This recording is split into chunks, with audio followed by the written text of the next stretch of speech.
Alright, this is my 10th and final reflection for 586. Learned a lot over the last several weeks about research and about myself as a consumer of research. It's been a long and grueling process, and I've learned that research does require a certain level of commitment to continue to keep searching for relevant articles that are out there, and to continue to educate yourself on issues and keep up to date with certain topics of interest. And I've learned that how important it is to, I think, really specialize in one particular area, because it's impossible to keep track of everything that's happening in educational research.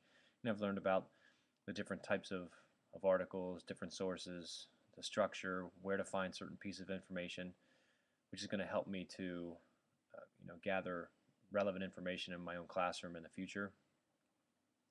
The biggest challenges that I've had over the last several weeks is just managing the information and trying to remember the information that I have learned from each article. Because there's so much out there, it really does require I think a high degree of organization to make the process manageable. At least for myself, I knew that was the case.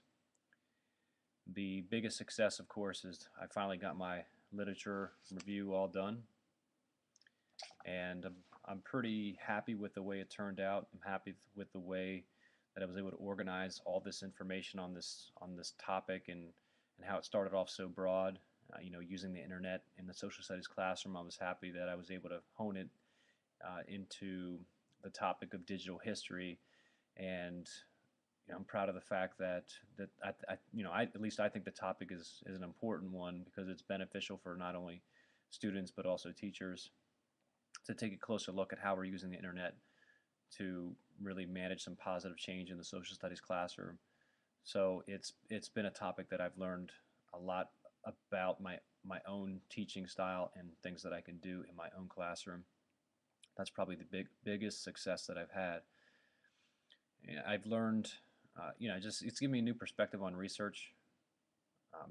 Again, just having a pretty high level of commitment to continue to search for new ideas and new research that's published on the topic of digital history. And I think I've also become more educated in the potential weaknesses and strengths of research.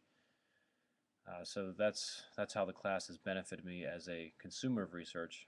And my next steps, I just submitted my final draft of my literature review, and my next step is to extend my research in this subject by completing a master's thesis. So I'm starting to take some steps to complete that. So although this class is over, the journey is just beginning.